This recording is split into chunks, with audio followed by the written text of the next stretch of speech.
Welcome back बच्चों। Engineers gateway के YouTube platform पर मैं ललित राठी एक बार फिर से आपका स्वागत करता हूं। जैसा कि आप जानते हैं, हम यहां पर बात कर रहे हैं एनवायरनमेंट एंड इकोलॉजी सब्जेक्ट की। एनवायरनमेंट एंड इकोलॉजी सब्जेक्ट को हम यहां पर जो डिस्कस कर रहे हैं आप लोगों के साथ, वो क्वेश्चन आंसर की फॉर्म में डिस्कस कर रहे हैं। यानी कि लॉन्ग क्वेश्चन किस तरीके से आपसे एग्जाम में पूछा जाता है, आपको किस तरीके से उसके आंसर को रिप्रेजेंट करना है, ये सब डाउट्स आपके इस सेशन में कवर अप होते रहेंगे। जैसे जैसे आपके सामने क्वेश्चन आएगा वैसे वैसे मैं आपको टिप्स देता रहूंगा कि किस तरीके से आपको रिप्रेजेंट करना है। जैसा कि मैं शुरुआत से आप लोगों को बताता हुआ आ रहा हूं बेटा कि एनवायरनमेंट एंड इकोलॉजी सब्जेक्ट एक ऐसा सब्जेक्ट है जिसके लिए आपको रटना नहीं है, केवल और केवल अपनी समझ को ऑन करना है और आप बेहतर करके आएंगे एग्जाम हॉल में, ये मेरी गारंटी है। ठीक है, तो केवल और केवल आपको इतना करना है कि आप वीडियो लेक्चर को पूरा देखें कंप्लीट आराम से, साथ ही साथ ये समझें कि आपको क्या चीज इस आंसर में लिखनी है, फिर अपने आसपास चीजों को एनालाइज करें, आप बेहतर तरीके से लिख पाएंगे। बेसिकली एनवायरनमेंट एंड इकोलॉजी का जो सिलेबस है वो हमने टारगेट किया है एकेटीयू के बीटेक का जो सिलेबस दिया हुआ है, बीसीए का जो सिलेबस दिया हुआ है एकेटीयू में, और बीबीए का जो सिलेबस दिया हुआ है एकेटीयू में। इन सिलेबस को टारगेट करते हुए ये क्वेश्चन आंसर स्टार्ट किए गए हैं। Basically most of the BTech और बीसीए का 100% सिलेबस यहां पर कवर अप हम कराएंगे क्वेश्चन आंसर की फॉर्म में। वैसे हमने पूरा एनवायरनमेंट एंड इकोलॉजी आपको पढ़ाया हुआ है। अगर आप पहली बार हमारे चैनल पर विजिट किए हैं तो आप हमारे चैनल को सब्सक्राइब कीजिए, उसकी प्लेलिस्ट पर जाइए, वहां पर आपको एनवायरनमेंट एंड इकोलॉजी सब्जेक्ट की पूरी प्लेलिस्ट बनी हुई मिल जाएगी। बस आपको करना क्या है, वीडियो स्टार्ट होने से पहले आपको वीडियो के लिंक को शेयर कर देना है अपने सभी सोशल अकाउंट्स पर, और अगर पहली बार आप विजिट कर रहे हैं तो चैनल को सब्सक्राइब कर लेना है और बेल आइकन को प्रेस कर लेना है। बाकी काम आप हम पे छोड़ दीजिए, ईमानदारी से बस आप पढ़ते रहें। आपको इस तरीके का मैटर प्रोवाइड कराया जाएगा कि कहीं पर भी आपको ये नहीं लगेगा कि क्वालिटी ऑफ एजुकेशन से कॉम्प्रोमाइजेशन देखने को मिल रहा है। अंत में अगर वीडियो अच्छा लगे तो लाइक वाला बटन जरूर प्रेस कर दें और अपने वैल्यूएबल फीडबैक्स, वैल्यूएबल कमेंट्स जरूर आप मेंशन करें कमेंट बॉक्स में। ठीक है, तो चलिए स्टार्ट करते हैं। आज हम बात करेंगे क्वेश्चन नंबर 5 की। इससे पहले हमने 4 क्वेश्चंस की फॉर्म डिस्कस कर ली है। अगर आपने वो वीडियोस नहीं देखी हैं तो आप जाकर वीडियोस जरूर देखें। तो क्वेश्चन नंबर 5 क्या कह रहा है? क्वेश्चन नंबर 5 कह रहा है बेटा कि what are the components and functions of ecosystem. यानी कि लास्ट क्वेश्चन में हमने इकोसिस्टम के स्कोप, इंपॉर्टेंस, स्ट्रक्चर, इनके बारे में बात की थी, टाइप्स ऑफ इकोसिस्टम के बारे में बात की थी। अब यहां पर इस क्वेश्चन में पूछा गया है कि इकोसिस्टम के कंपोनेंट्स क्या हैं बच्चों और उनके फंक्शंस क्या हैं। यानी कि अब जो कंपोनेंट्स हैं उनको डिटेल में आपको यहां पर एक्सप्लेन करके दिखाना है। इस क्वेश्चन में ये पूछा गया है। तो चलिए हम डिस्कस कर लेते हैं इकोसिस्टम के कंपोनेंट्स के बारे में। तो अगर मैं आपसे बताऊं तो कंपोनेंट्स ऑफ इकोसिस्टम के बारे में, तो an ecosystem has 2 main components. अगर आपने लास्ट वाले क्वेश्चन को ध्यान से समझा है, अच्छे से आपको पता चल गया होगा कि कौन कौन से कंपोनेंट्स हैं और उनके क्या क्या फंक्शन हैं। जैसे कि बायोटिक है एक कंपोनेंट और एक है एबायोटिक, और बायोटिक में भी बहुत सारे आते हैं और एबायोटिक में भी बहुत सारे आते हैं। फिर उनके क्या क्या फंक्शंस हैं, आई होप आपको बहुत अच्छे से सारी चीजें लास्ट क्वेश्चन को सुनने में, देखने में ही क्लियर हो गई होंगी। तो हम बात करेंगे बायोटिक जो कि लिविंग थिंग्स होती हैं, एबायोटिक जो नॉन लिविंग थिंग्स होती हैं, इनके बारे में। ठीक है, तो 2 कंपोनेंट्स हो गए हैं। अब फंक्शन ऑफ इकोसिस्टम की अगर मैं बात करूं यहां पर, तो फंक्शन ऑफ इकोसिस्टम क्या है? Ecosystem perform various functions that help in the maintaining balance and supporting life. Basically ecosystem होता क्या है? इकोसिस्टम बेटा एक कॉम्प्लेक्स फॉर्म है बहुत सारे कंपोनेंट्स की या बहुत सारी थिंग्स को एक दूसरे से इंटरकनेक्ट करके जो आपका एक सिस्टम बनता है, कॉम्प्लेक्स फॉर्म में, है ना। फिर मेन फंक्शन क्या है इकोसिस्टम का? कि उनके बीच में एक बैलेंस क्रिएट रखना, यानी कि जिससे कि लाइफ सभी जीव की, चाहे आपकी लिविंग थिंग्स में आपके एनिमल्स आ रहे हों, पक्षी आ रहे हों, या फिर हम ह्यूमंस आ रहे हों, उन सब की लाइफ एक दूसरे के सपोर्ट से सही चलती रहे। यही फंक्शन है इकोसिस्टम का। दीज फंक्शन इंक्लूड, आगे ये क्या इंक्लूड करते हैं? जैसे एनर्जी फ्लो। पहला पॉइंट अगर हम बात करें, एनर्जी का फ्लो होना, यानी कि एनर्जी का ट्रांसफर होना एक पर्सन से दूसरे पर्सन, यानी कि एक थिंग से दूसरी थिंग पर। पहला, energy flow through an ecosystem from producer to consumer and decomposer. जैसा कि आप जानते हैं बायोटिक में प्रोड्यूसर्स होते हैं, कंज्यूमर्स होते हैं, डिकम्पोजर्स होते हैं। तो एनर्जी का फ्लो प्रोड्यूसर से कंज्यूमर, कंज्यूमर से डिकम्पोजर, ये होता रहे, यही फंक्शन है आपका किसका? इकोसिस्टम का। ठीक है। Second, sunlight is capture by producers, जैसे कि प्लांट्स के द्वारा सनलाइट को कैप्चर किया जाता है and convert into chemical energy through the photosynthesis, और फिर केमिकल एनर्जी की फॉर्म में इसको कन्वर्ट किया जाता है with the help of the photosynthesis process which is passed on the consumers and decomposers, और फिर यही एनर्जी पास कर दी जाती है कंज्यूमर्स को और फिर कंज्यूमर्स पास करते हैं डिकम्पोजर्स को। तो ये एनर्जी का फ्लो होता है आपका इकोसिस्टम में। Is that clear? चलिए आगे बात कर लेते हैं। अगर हम सेकंड की बात करें यहां पर, तो सेकंड है इन एनर्जी के फ्लो से क्या हो रहा है, न्यूट्रिएंट का ट्रांसफर हो रहा है। तो न्यूट्रिएंट साइकिल की हम बात करेंगे। तो नेक्स्ट है आपका न्यूट्रिएंट साइकिल, यानी कि न्यूट्रिशियंस इस एनर्जी फ्लो में प्लांट से कंज्यूमर, कंज्यूमर से डिकम्पोजर जो ट्रांसफर हो रहे हैं वो आपका न्यूट्रिएंट साइकिल कहलाएगी। जैसे कि यहाँ पर आप नाइट्रोजन साइकिल की बात करेंगे, फास्फोरस साइकिल की बात करेंगे, कार्बन साइकिल की बात करेंगे, है ना। तो ये आपकी न्यूट्रिएंट साइक्लिंग हो जाती है। तो न्यूट्रिएंट्स जैसे कि कार्बन हो गया है आपका, नाइट्रोजन हो गया है, फास्फोरस हो गया है, are cycled through the ecosystem, यानी कि ये कार्बन, नाइट्रोजन, फास्फोरस इनका एक साइक्लिंग की फॉर्म में ट्रांसफर होता रहता है इकोसिस्टम में। ठीक है, आगे बात करें यहीं पर। तो decomposers break down dead organism releasing nutrient back into the soil and water, यानी कि डिकम्पोजर्स क्या करते हैं, डेड ऑर्गेनिज्म को ब्रेक डाउन करते हैं और उनके जो न्यूट्रिएंट होते हैं उनको पहुंचा देते हैं बैक सॉइल और वाटर में, which are used again by the plants, जो अगेन प्लांट्स के द्वारा यूज कर लिए जाते हैं for the nutrients, for the जो उनका फूड होता है वो बनाने के लिए। ठीक है, देन फिर वो अपनी एनर्जी ट्रांसफर करेंगे किसको बेटा, कंज्यूमर्स को, फिर डिकम्पोजर्स को। ये साइकिल चलती रहेगी। हैबिटेट प्रोविजन की अगर हम नेक्स्ट बात करते हैं, जो फंक्शन है इकोसिस्टम का, उसमें हैबिटेट प्रोविजन की अगर हम बात करें तो हैबिटेट प्रोविजन है बेटा, वेरियस स्पेसीज जो होती हैं इकोसिस्टम में वो अपनी हैबिटेट, यानी कि ईच ऑर्गेनिज्म का एक पर्टिकुलर अपना रोल होता है इकोसिस्टम में, हर एक प्लेस पर जहां पर वो जीवित है।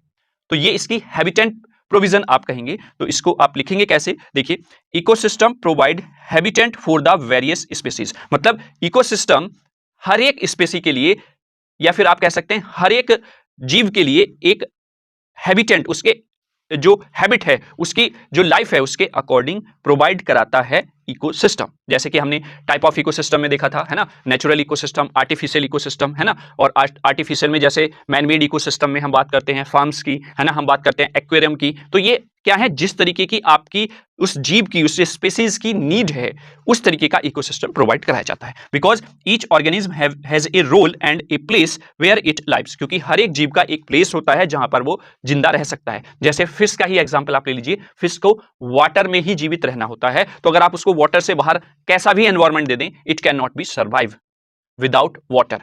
तो दैट मीन्स हर एक ऑर्गेनिज्म का एक अपना रोल है, अपना एक प्लेस है जहां पर वो रहता है। फीड्स, उसका एक्चुअल में पता है उसको क्या खाना है। अब जो एक्वेरियम में आप लोग फिश को पालते हैं, फिश को रखते हैं, तो उनके लिए एक खाना आता है, फूड आता है, वो आप उनको देते हैं तब वो सर्वाइव करते हैं। उनको आप रोटी डालने लगे, है ना, उनको आप चावल डालने लगे, मटर पनीर खिलाने लगे, तो they can not be survive, है ना, एंड रिप्रोड्यूसेस, और वो रिप्रोड्यूस पूरा प्रोसेस इस तरीके से आपका चलता रहता है। ठीक है, आगे देखते हैं इसमें क्या है। एग्जाम्पल के लिए अगर हम बात करें, forest provide the homes for the animals like the birds, squirrels and the insects. जैसे कि फॉरेस्ट का एग्जाम्पल यहां पर लिखा हुआ है कि फॉरेस्ट जो है एनिमल्स को होम प्रोवाइड कराता है, उनको रहने के लिए व्यवस्था प्रोवाइड कराता है। तो दैट्स द हैबिटेट प्रोविजन। ठीक है, चलिए आगे बात कर लेते हैं। नेक्स्ट है आपका रेगुलेशन ऑफ क्लाइमेट। क्लाइमेट का भी बहुत ज्यादा इंपॉर्टेंट रोल होता है। इसको आप किस तरीके से एक्सप्लेन करेंगे, ecosystem play a role in controlling the climate by regulating the temperature. जब हमने इकोसिस्टम वाले क्वेश्चन की डिटेल में बात की थी तो वहां पर हमने एबायोटिक कंपोनेंट्स की बात की थी, जिसमें आपका टेम्परेचर भी आता है, जिसमें आपका सॉइल भी आता है, वाटर भी आता है, एयर भी आता है ना। तो इकोसिस्टम एक इंपॉर्टेंट रोल अदा करता है क्लाइमेट को कंट्रोल करने में। जैसे कि रेगुलेटिंग ऑफ टेम्परेचर, ऐसा नहीं होना चाहिए कि टेम्परेचर एकदम से हाई पहुंच गया फिर एकदम से लो पहुंच गया, नहीं, जहां पर हम जिस रीजन में रहते हैं वहां का टेम्परेचर एक फिक्स है। फिक्स मतलब ये नहीं कह रहा हूं मैं कि, कहने का मतलब ये है कि एक लेवल है वहां पर गर्मी होने का भी, सर्दी होने का भी, बरसात होने का भी, है ना। अगर आप वहां से दूसरे प्लेस पर जाएंगे तो वहां पर हो सकता है गर्मी ही हो पूरे 12 महीने, एक दूसरे प्लेस पर चले जाए वहां पर ठंड ही ठंड हो रही है 12 महीने। तो this is the controlling climate उस पर्टिकुलर रीजन का, है ना। उसकी ह्यूमिडिटी को कंट्रोल करना, उसके अमाउंट ऑफ कार्बन डाइऑक्साइड को एटमॉस्फेयर में कंट्रोल करना, ये सब इकोसिस्टम का एक इंपॉर्टेंट रोल होता है। ठीक है, चलिए आगे बात करते हैं। Next, forest for example absorb carbon dioxide and release the oxygen. यानी कि जैसे फॉरेस्ट का एग्जांपल अगर हम लें तो फॉरेस्ट एक ऐसा रीजन है जो एब्जॉर्ब करता है ज्यादा से ज्यादा कार्बन डाइऑक्साइड को और रिलीज करता है लार्ज अमाउंट ऑफ ऑक्सीजन। ठीक है, क्लियर हुआ। इसीलिए कहते हैं कि पेड़ लगाओ। पेड़ क्या करते हैं, कार्बन डाइऑक्साइड को एब्जॉर्ब करते हैं। जो हम टेक्नोलॉजी का इन्वेंशन कर रहे हैं उसमें जो हम इतना ज्यादा कार्बन डाइऑक्साइड को रिलीज कर रहे हैं डिफरेंट टेक्नोलॉजीज में, तो उसको एब्जॉर्ब करने के लिए हम प्लांट्स लगाना जरूरी है। ठीक है, चलिए आगे बात करते हैं। Water purification it's also an important, क्योंकि water as an important part of our life to survive, है ना। तो वाटर प्यूरिफिकेशन भी जरूरी है। तो इसमें देखते हैं ecosystem help filter and purify the water. जैसे वेटलैंड्स हो गया, for example absorb pollutant and prevent the water contamination. जैसे वेटलैंड्स हैं वो क्या करते हैं, पॉल्यूटेंट वाटर को एब्जॉर्ब करके आपको एक प्रिवेंट वाटर कंटामिनेशन जो है या फिर प्योर वाटर प्रोवाइड कराते हैं। तो ये भी आपका एक फंक्शन हो जाता है इकोसिस्टम का। Is that clear? I hope पांचों पॉइंट्स बहुत अच्छे से आपको क्लियर हो गए होंगे। चलिए आगे बात कर लेते हैं हम। Plants and soils also play a role in the water filtration. Plants और सॉइल जो होती है वो भी एक इंपॉर्टेंट रोल अदा करती है वाटर फिल्ट्रेशन में। जैसे फॉर एग्जांपल आपने देखा होगा, कहते हैं कि आप जो बरसात का पानी होता है उसको किसी भी तरीके से व्यवस्था करके अर्थ के अंदर पहुंचाएं, क्योंकि वहीं से प्यूरिफाई होकर आपका वाटर पीने योग्य आता है।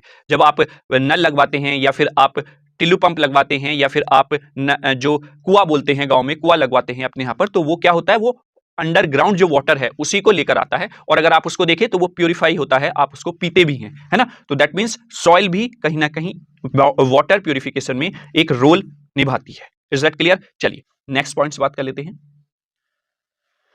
नेक्स्ट है पॉलिनेशन। पॉलिनेशन की अगर हम बात करते हैं तो पॉलिनेशन क्या है? पॉलिनेशन बेसिकली क्या है, जैसे कि इंसेक्ट है, वर्ड्स है, तो वो पॉलिनेट प्लांट्स का एक प्लेस से दूसरे प्लेस पर लेकर जाते हैं, जिससे कि प्लांट का सीड या फ्रूट्स के जो सीड्स होते हैं उनसे प्लांट बन सकें। ठीक है, तो आप किस तरीके से यहां पर लिखेंगे, जैसे in many ecosystems insect like the bees and the birds help pollinate the plants. मतलब जैसे आपने देखा होगा कि किसी पक्षी ने कोई चीज खाई है ना, और खाकर वो वहां से उस प्लेस से उड़कर दूसरे प्लेस पर चला गया, वहां पर उसने अपना वेस्ट बाहर निकाला, तो उसमें क्या होते हैं, उसके जो सीड्स होते हैं वो भी रहते हैं, तो वो सीड से प्लांट बन जाता है। या फिर आप देखते होंगे भेड़ बकरियां होती हैं, जब उनको चराने लेकर जाते हैं तो चराने पर क्या होता है, जो पेड़ होते हैं उनकी कुछ चीजें उस पर, सीड्स जो हैं उनके बालों में, उसकी स्किन पर चिपक जाते हैं, और जब वो एक प्लेस से दूसरे प्लेस पर ट्रेवल करके जाती हैं तो वो सीड्स वहां पर गिर जाते हैं, तो वहां से प्लांट बन जाता है। दैट्स कॉल्ड द पॉलिनेशन, है ना, which is essential for the reproduction of many species, जो कि जरूरी है किसके लिए, reproduction of many species, बहुत सारी स्पेसीज के रिप्रोडक्शन के लिए, है ना। आगे देखिए इसमें क्या है, pollination helps plant produce the seeds and the fruits, जैसा कि मैंने आपको बताया है ना। अब बात करते हैं सपोर्ट फॉर द बायोडाइवर्सिटी, यानी कि इकोसिस्टम का कितना सपोर्ट रहता है बायोडाइवर्सिटी को लेकर, वो हम बात करें तो इकोसिस्टम एक्चुअली क्या करता है, मेंटेन करता है वैरायटी ऑफ स्पेसीज, यानी कि इकोसिस्टम डिफरेंट टाइप्स के होते हैं, ये आपको पता ही है, इससे पहले क्वेश्चन में हमने बहुत अच्छे से डिटेल में डिस्कस किया भी है ना। उन जो इकोसिस्टम है उन सभी डिफरेंट टाइप्स की स्पीसीज जो कि उस पर्टिकुलर इकोसिस्टम में रहते हैं उनको मेंटेन रखता है ना, which helps maintain the biodiversity, और जो हेल्प करता है बायोडाइवर्सिटी को मेंटेन रखने में। जब हमने लास्ट क्वेश्चन डिस्कस किया था तो वहां पर बायोडाइवर्सिटी के बारे में भी हमने बात की थी, ठीक है। Because each species has a specific role in the ecosystem, क्योंकि हर एक स्पेसीज का अपना एक स्पेसिफिक रोल होता है इकोसिस्टम में, and the loss of one species can affect the whole ecosystem. आप न्यूज़पेपर में लगातार या सोशल मीडियाज पर लगातार न्यूज़ सुनते हैं कि ये जैसे चील है, बाज है, इनकी संख्याएं घट रही हैं, इनको आवास प्रोवाइड कराया जा रहा है, इनकी संख्या बढ़ाने की कोशिश की जा रही है। जैसे गिद्ध है ना, तो वो किस लिए है बेटा, क्योंकि हर एक स्पीसीज का अपना एक रोल है इकोसिस्टम की साइकिल को कंप्लीट करने में, है ना। तो उसको मेंटेन रखने के लिए, इकोसिस्टम को बनाए रखने के लिए, हेल्दी इकोसिस्टम बनाए रखने के लिए सभी स्पेसीज का जो बैलेंस है उसमें होना बहुत जरूरी है। तो दैट्स द कि इकोसिस्टम आपका सपोर्ट करता है बायोडाइवर्सिटीज को भी, ठीक है। आई होप आप समझ गए होंगे।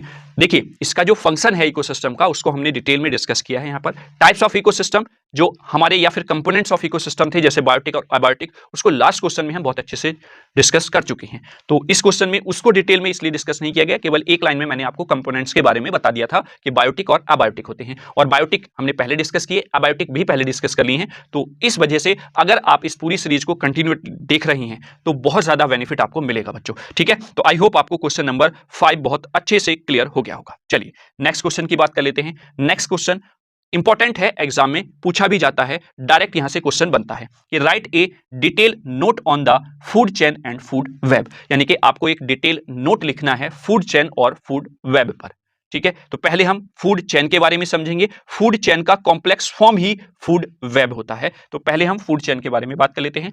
अगर आप देखें तो फूड चेन क्या होता है, बेसिकली चेन वर्ड आप समझ रहे हैं, चेन वर्ड में क्या होता है, एक दूसरे से एक कोई चीज कनेक्ट रहती है ना।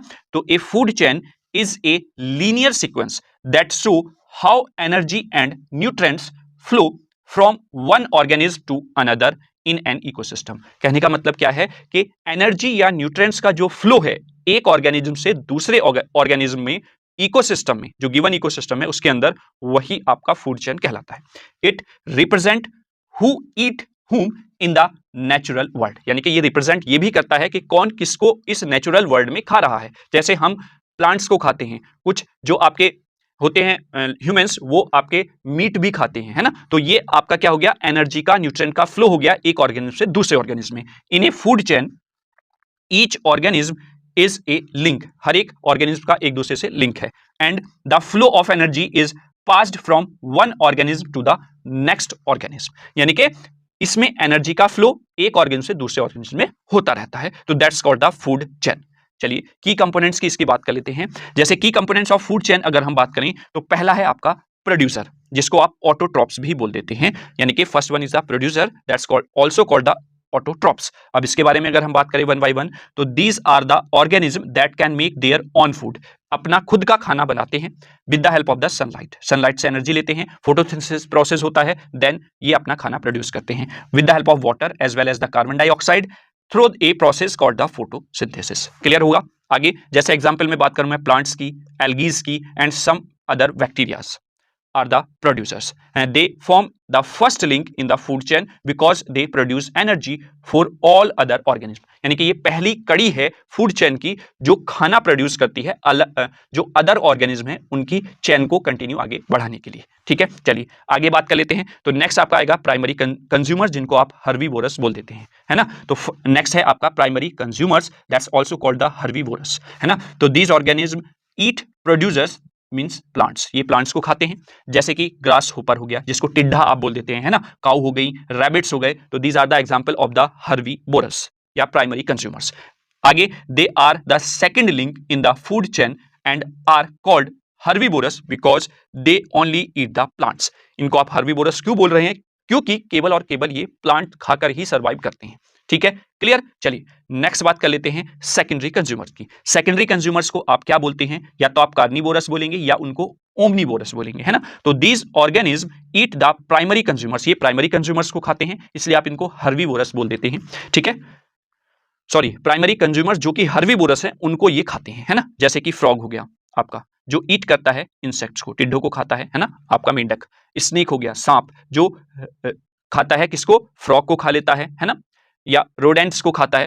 ठीक है, तो ये आपका एग्जांपल हो गए सेकेंडरी कंज्यूमर्स के। They are the third link in the food chain and can be carnivorous, eat only the meat, जो केवल और केवल मीट खाते हैं वो कार्निवोरस कहलाएंगे, और ओमनीवोरस भी होते हैं बिकॉज यहां पर सेकेंडरी कंज्यूमर्स में आपके वो भी आ जाएंगे जो प्लांट्स भी खाते हैं एज वेल एज एनिमल्स को भी खाते हैं। तो these are called the omnivorous. I hope आपको क्लियर हुआ होगा। तो अगर आप इसको डायग्राम में दिखाना चाहें तो आप इस तरीके से एक चैन बनाकर दिखा सकते हैं। यहाँ पर प्लांट्स हो जाएंगे, यहाँ पर आपके हर्बीवोरस यानी कि प्राइमरी कंज्यूमर्स हो जाएंगे, यहाँ पर आपके सेकेंडरी कंज्यूमर्स हो जाएंगे। एक चैन की फॉर्म आप इस तरीके से बनाकर दिखा सकते हैं। ठीक है, चलिए नेक्स्ट बात कर लेते हैं। इसके बाद सेकेंडरी कंज्यूमर के बाद आगे आता है आपका tetra consumers, that's called the top carnivorous. ये प्योरली कैसे होते हैं, ये प्योरली आपके मीट खाने वाले नॉन वेज होते हैं, है ना। These organism are at the top of the food chain and eat secondary consumers, ये सेकेंडरी कंज्यूमर्स को खाते हैं। जैसे ईगल हो गया, है ना, ईट स्नेक्स, वो सांप को खाती है। लॉयंस हो गए, ईट द जेब्राज या फिर अदर जो भी एनिमल्स हैं उनको खाते हैं। तो these are the example of the tertiary consumers यानी कि top carnivores. They are the fourth link in the food chain and are often called the apex predators because they have no natural predator, यानी कि ये natural चीजें नहीं खाते हैं जैसे कि प्लांट्स, है ना। तो इनको आप टॉप कार्निवोरस बोल सकते हैं, और ये फोर्थ लिंक है आपकी फूड चेन का। इसके आगे कौन से आएंगे, इसके आगे आएंगे बेटा जब ये टॉप कार्निवोरस मरेंगे, इनको ये डेड होंगे तो इनको भी तो कोई ब्रेक डाउन करके न्यूट्रिएंट साइकिल को कंप्लीट करेगा, दैट्स कॉल्ड द डीकंपोजर्स। तो नेक्स्ट है आपका डीकंपोजर। डीकंपोजर की अगर हम बात करते हैं तो these organism break down dead plants and animals returning nutrient to the soil and the water, यानी कि डेड प्लांट्स को, डेड एनिमल्स को ब्रेक डाउन करते हैं और उनके न्यूट्रिएंट्स को सॉइल में या वाटर में क्या कर देते हैं, रिटर्न कर देते हैं। फॉर एग्जांपल जैसे फंगी हो गई आपकी, बैक्टीरियाज हो गए हैं, अर्थ वॉर्म्स हो गए हैं। तो these are the example of decomposers. जैसे आप देखते होंगे अगर आपने कोई घर पे सामान रख दिया है खाने का, उसमें फंगस लग जाती है तो धीरे धीरे फंगस लगकर उसको वो खत्म कर देती है, तो वो न्यूट्रिएंट साइकिल कंप्लीट हो जाती है ना। बैक्टीरियाज होते हैं, अर्थ वॉर्म्स होते हैं, तो these are the example of decomposers. आगे, they are not typically show in the simple food chain. Basically ये सिंपल, अगर कोई नॉर्मल फूड चेन अगर हम देखें तो उसमें आपको नहीं दिखाई देंगे, एक बड़ी फूड चेन में ही ये आपको दिखाई देंगे।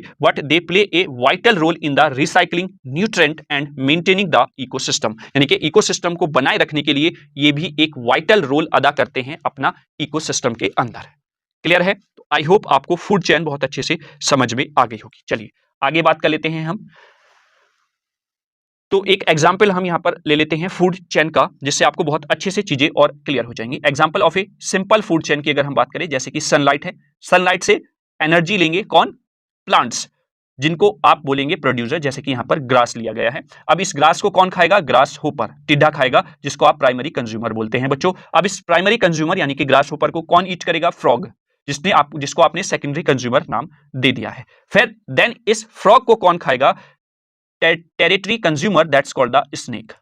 Is that clear? तो this is a example of simple food chain. क्यों? क्योंकि इसमें हमने डिकम्पोजर को इन्वॉल्व नहीं किया है, या फोर्थ लिंक को अभी इंक्लूड नहीं किया है। इसमें आगे आप ईगल को जोड़ सकते हैं, फिर उसके बाद आगे डिकम्पोजर को आप ऐड कर सकते हैं, तो वो फिर एक कॉम्प्लेक्स फूड चेन आपकी बन जाएगी। ठीक है, अगर आप डायग्राम की हेल्प से इस चीज को बताएंगे तो और बहुत ज्यादा अच्छा इंपैक्ट पड़ेगा एग्जामिनर के ऊपर। जैसे इधर आपका, अगर मैं यहां से ब्लू कलर से यहां पर एक सन बना देता हूं, तो सन से एनर्जी आ रही है बच्चों, और इस सन की एनर्जी को ये प्लांट्स क्या कर रहे हैं? एब्जॉर्ब कर रहे हैं, एब्जॉर्ब करके अपना खाना बना रहे हैं, अपने जो ग्रोथ है प्लांट की उसको कर रहे हैं। फिर इस प्लांट को कौन खा रहा है? ये ग्रास होपर। इस ग्रास होपर को कौन कंज्यूम कर रहा है? फ्रॉग। और इस फ्रॉग को कौन खा रहा है? इस फ्रॉग को खा रहा है ये स्नेक, या ये स्नेक इस ग्रास होपर को भी खा सकता है। तो that means it's a process, it's a cycle, one point two another point flow of energy आपका फूड चेन कहलाती है। ठीक है, अगर different types of food chain की अगर हम बात करें यहाँ पर, तो एक इस फिगर में आपको different types of food chains देखने को मिल जाएंगी। जैसे फॉर एग्जांपल यहाँ पर आप देख रहे हैं बच्चों, ट्री है, इस ट्री को कौन खाएगा? डियर खाएगा, है ना। और इस डियर को डायरेक्टली कौन खाएगा? लॉयन खाएगा। तो ये हो गया प्राइमरी कंज्यूमर, ये हो गया सेकेंडरी कंज्यूमर यहाँ पर, और ये हो गया टेरिटरी कंज्यूमर। यहाँ पर फ्लावर है, फ्लावर पे कौन बैठेंगी? तितलियां बैठेंगी। तितलियों को कौन खाएगा? फ्रॉग खाएगा। फ्रॉग को कौन खाएगा? स्नेक खाएगा। स्नेक को कौन खाएगा? ईगल खाएगा। तो ये एक बड़ा फूड चेन हो गया है। ये आपके फ्लावर्स हैं, यहाँ पर आपको ये फ्लावर्स प्लांट्स दिख रही हैं। ये किसका है? वाटर के अंदर की बात हो रही है ना। वाटर के अंदर ये यहाँ पर है प्लांट्स। इन वाटर के प्लांट से अपना न्यूट्रिएंट कौन लेगा? फिशेज लेंगी। उन स्मॉल फिशेज को कौन खाएंगी? लार्ज फिशेज खाएंगी, बिग फिशेज खाएंगी। उनको कौन खाएगा? उनको, जैसे ये आपने देखा है बगुला, ये वर्ड्स खाती हैं, है ना। तो ये भी एक फूड चेन हो जाती है, ये वाटर के अंदर फूड चेन है। ठीक है, तो आई होप आप लोग समझ गए होंगे फूड चेन क्या होती है, फूड चेन किस टाइप की होती है, किस तरीके से फूड चेन में एनर्जी का फ्लो होता है one point two another point. I hope यहां तक आप पूरे क्वेश्चन को बहुत अच्छे से समझ गए होंगे और बहुत अच्छे से, बहुत बेहतर तरीके से आप रिप्रेजेंट करके आएंगे अपना आंसर। ठीक है, तो बच्चों यहां से आपको ये चीज भी समझनी है कि आपसे वो फूड चेन डिफरेंट फॉर्म्स की भी पूछ सकता है। जैसे वाटर में फूड चेन कोई भी एक्सप्लेन करा सकता है, लैंड पर या ग्रास की कोई फूड चेन स्टार्टिंग जहां से ग्रास से हो, तो उस तरीके से भी आपको अपनी तैयारी को करके रखना है। ये एग्जांपल आपको यही शो कर रहा है कि वो वाटर की फूड चेन भी आपसे पूछ सकता है। ठीक है, क्लियर? चलिए, तो हमने ये फूड चेन के बारे में बात कर ली। अब हम बात करते हैं फूड वेब की। तो फूड वेब में अगर हम बात करें यहाँ पर, तो फूड वेब क्या है? फूड चेन का ही एक कॉम्प्लेक्स फॉर्म होता है। तो अगर आप फूड चेन को देखें तो ये फूड वेब, एक सेकेंड मैं कलर चेंज कर लेता हूं बच्चों। A food web is a complex network of interconnected food chain, यानी कि फूड चेन्स आपस में जो इंटरकनेक्ट होकर एक कॉम्प्लेक्स नेटवर्क बनाती हैं विद इन एन इकोसिस्टम, एक इकोसिस्टम के अंदर, तो वो फूड वेब कहलाता है। Unlike the food chain which shows a single path of energy flow. अगर आपने फूड चेन देखी होगी तो फूड चेन में बच्चा आपको एनर्जी का जो फ्लो देखने को मिला है वो एक ही डायरेक्शन में देखने को मिला है। मतलब पहले सन से एनर्जी एब्जॉर्ब की प्लांट्स ने एनर्जी अपनी ट्रांसफर की किसको? प्राइमरी कंज्यूमर्स को। प्राइमरी कंज्यूमर्स ने एनर्जी ट्रांसफर की सेकेंडरी कंज्यूमर्स, और सेकेंडरी कंज्यूमर्स ने एनर्जी ट्रांसफर की टेरेस्ट्रियल कंज्यूमर्स को। देन आगे फोर्थ कंज्यूमर और फाइनली डिकम्पोजर। तो आप एक ही डायरेक्शन में फ्लो ऑफ एनर्जी देख रहे हैं। लेकिन फूड वेब में क्या होता है? Food web shows multiple path because most organism eat more than one type of the foods and are often by more than one predators. कहने का मतलब क्या हुआ यहाँ पर? कहने का मतलब यहाँ पर यह हुआ कि अगर फ्रॉग को स्नेक खा सकता है तो फ्रॉग को एगल भी खा सकती है, फ्रॉग को आपका गिद्ध भी खा सकता है। तो this is called the different या multiple path of energy transfer. Is that clear? और यही कॉम्बिनेशन जो है एनर्जी का फ्लो जो है वो आपका फूड वेब बोला जाता है या कहलाता है। ठीक है, चलिए आगे इसमें लिखेंगे आप किस तरीके से। की features of the food web की अगर हम बात करें, जैसे इंटरकनेक्टेड चेन्स, यानी कि चेन एक दूसरे से इंटरकनेक्ट रहती हैं। In a food web different food chains overlap and connect by various points या connect at various points. This forms a more complex realistic representation of how energy flow through an ecosystem. और ये form जो है ये more complex होती है compare to the food chain, और ये रिप्रेजेंट करती है कि एनर्जी का फ्लो कैसे हो रहा है इकोसिस्टम के अंदर। For example, rabbit might be eaten by both a fox and by the hawk. तो रैबिट को एक फॉक्स भी खा सकता है, एक हॉक भी खा सकता है। तो that means it's a interconnection of the food chain. चलिए नेक्स्ट बात कर लेते हैं।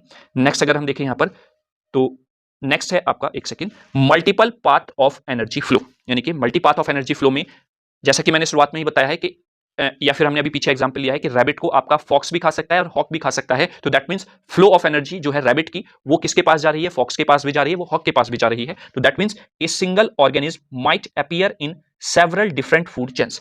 एक सिंगल ऑर्गेनिज्म अपीयर होता है या देखने को मिलता है सेवरल डिफरेंट फूड चेन्स में, which create multiple paths for energy flow and nutrient flow in A ecosystem. एक ही इकोसिस्टम के अंदर वो मल्टीपल पाथ्स दे रहा है एनर्जी या न्यूट्रिएंट्स के फ्लो का। ठीक है, जैसे grass can be eaten by the rabbit जो कि प्राइमरी कंज्यूमर है, और ग्रास होपर जो ऑल्सो एक प्राइमरी कंज्यूमर है। मतलब ग्रास को आपका रैबिट भी खाता है, ग्रास को आपका ग्रास होपर भी खाता है, जो कि आपके प्राइमरी कंज्यूमर्स हैं और डिफरेंट आपके यहां पर स्पीसीज हैं। And both may be eaten by different secondary consumers, यानी कि ये दोनों भी फिर आगे चलकर डिफरेंट सेकेंडरी कंज्यूमर्स खा सकते हैं। Is that clear? चलिए नेक्स्ट बात कर लेते हैं।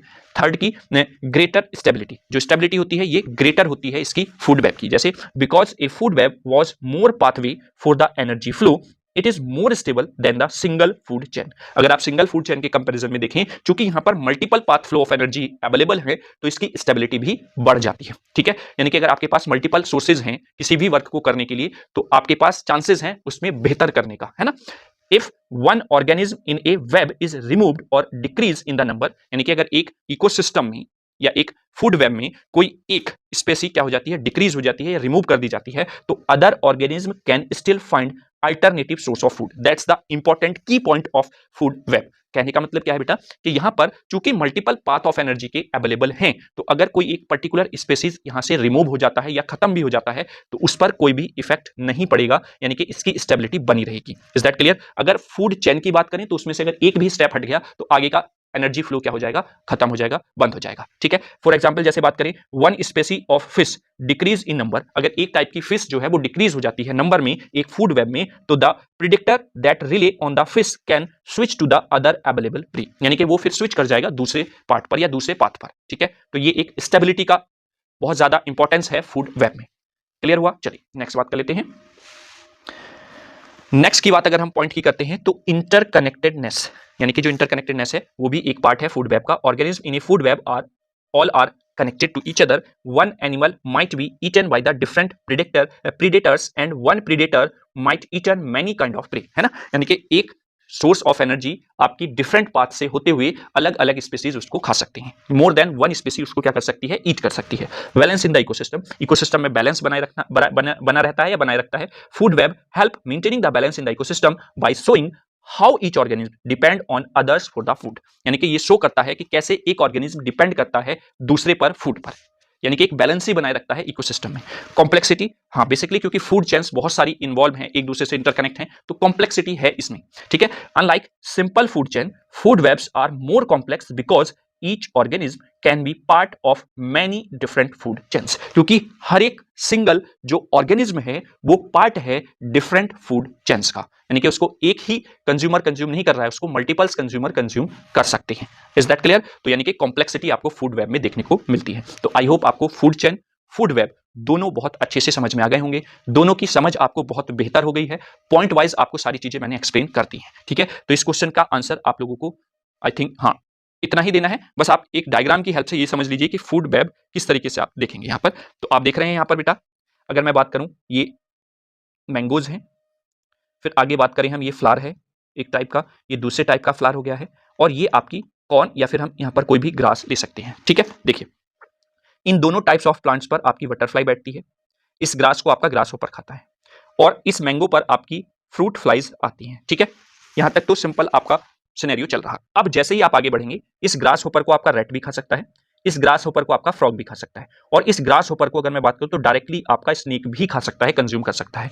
अब ये रैट जो है स्नेक के द्वारा खाया जा सकता है, ये फ्रॉग जो है ये स्नेक के द्वारा खाया जा सकता है। ठीक है, वहीं पर आगे हम बात करें बटरफ्लाई की, तो बटरफ्लाई को आपका फ्रॉग कंज्यूम कर सकता है, बटरफ्लाई को आप ड्रैगन फ्लाई भी कंज्यूम कर सकती है, इस फ्रूट फ्लाई को आपका फ्रॉग खा सकता है, इस फ्रूट फ्लाई को आपका ड्रैगन फ्लाई भी खा सकता है, और इस फ्रूट फ्लाई को आपका वर्ड भी खा सकती है। ठीक है, तो कहने का मतलब यहां पर यह हो रहा है या देखने को मिल रहा है कि मल्टीपल पाथ हैं आपके फ्लो ऑफ एनर्जी के। जैसे एट द एंड अगर हम बात करें ईगल की, जो टॉप ऑफ द कंज्यूमर है, उसके लिए मल्टीपल पाथ्स अवेलेबल हैं। वो सांप को भी खा सकता है, वो रैट को भी खा सकता है, वो इस वॉल्फ को भी खा सकता है, फ्रॉग को भी खा सकता है, इस वर्ड को भी खा सकता है। तो दैट मीन्स अगर किसी स्पेसीज की यहां पर कमी हो जाती है या साइकिल खत्म हो जाती है, तो दैट मीन्स आपका फ्लो ऑफ एनर्जी नहीं रुकेगा। दैट्स द इंपॉर्टेंट की point of the food web, that's called the stability. Food web की स्टेबिलिटी बहुत ज्यादा होती है। ठीक है, क्लियर हुआ? तो आई होप इस क्वेश्चन को बहुत अच्छे से आप लोग समझ गए होंगे, और एग्जाम में किसी भी तरीके से वो घुमाकर आपसे क्वेश्चन को पूछ ले, आप बहुत बेहतर लिखकर आएंगे। ठीक है, क्लियर? तो आई होप आपने लेक्चर को एंजॉय किया होगा। तो thank you for watching this video. आपको वीडियो कैसा लगा है उसके लिए आप अपने वैल्यूएबल कमेंट्स कमेंट बॉक्स में जरूर लिखें, और साथ ही साथ जैसा कि मैंने शुरुआत में ही आपको बताया हुआ है बच्चों, कि अगर आप चैनल पर पहली बार विजिट कर रही हैं तो चैनल को सब्सक्राइब जरूर कर लें, बेल आइकन को प्रेस कर लें, और सारी जिम्मेदारी हमारी है, आपको एक सॉलिड मटेरियल प्रोवाइड हम कराएंगे। आप उस चीज से बेफिक्र रहिए।